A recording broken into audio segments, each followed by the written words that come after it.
વડોદરા શહેરમાં ભર શિયાળે પાણીની વિકટ સમસ્યા સર્જાતા જનતામાં રોષ જોવા મળી રહ્યો છે। શહેરના અનેક વિસ્તારોમાં ક્યાંક દૂષિત પાણી તો ક્યાંક અપૂરતા પ્રેશરથી પાણી મળતું હોવાની વ્યાપક ફરિયાદો ઉઠી, જેને લઈ કોંગ્રેસે વિરોધ નોંધાવ્યો। પાલિકાના વોર્ડ નંબર 14ની કચેરી ખાતે કોંગ્રેસ દ્વારા મોરચો કાઢવામાં આવ્યો હતો। કોંગ્રેસે આક્ષેપ કર્યો કે સ્માર્ટ સિટીની વાતો વચ્ચે જનતા પાયાની સુવિધાઓ માટે વલખા મારી રહી છે। વિરોધ પ્રદર્શન વધુ ઉગ્ર બનતા સિટી પોલીસે કોંગ્રેસ વોર્ડ પ્રમુખ સહિત 5થી વધુ કાર્યકર્તાઓની અટકાયત કરી હતી। જૂનાવાડીના 5 વિસ્તારો જે 5 પોળ ગણવામાં આવે છે, તેમજ મુસ્લિમ વિસ્તારમાં, સિટી વિસ્તારમાં દરેક જગ્યાએ ગંદુ પાણી આવે છે।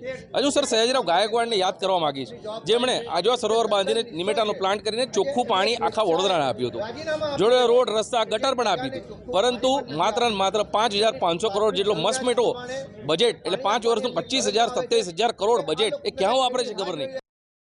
જોઈ શકો છો, આ બ્લેક વોટર અમારી જનતાને ગંદુ પાણી પીવડાવવામાં આવી રહ્યું છે। અધિકારીઓ અને નેતાઓ તો મસ્ત મોટી ગાડીઓમાં ફરે છે, એસી કેબિનમાં ફરે છે, બિસ્તરીનું પાણી પીએ છે, પરંતુ અમારી જનતાને આ ગંદુ પાણી પીવડાવવામાં આવી રહ્યું છે। આ તમે જુઓ, ગટરનું પાણી છે, સ્મેલ તમે હાથમાં પણ ના પકડી શકો ને આ જ પાણી અમારી જનતાને પીવડાવવામાં આવી રહ્યું છે। આ પાણીથી છુટકારો માટે અમે અહીંયા આવેદનપત્ર આપવામાં આવે છે અને આ પાણી અમે અધિકારીને પીવડાવ્યું છે કે જો અમારી જનતા આ પાણી પીતી હોય તો તમે કેમ ના પી શકો।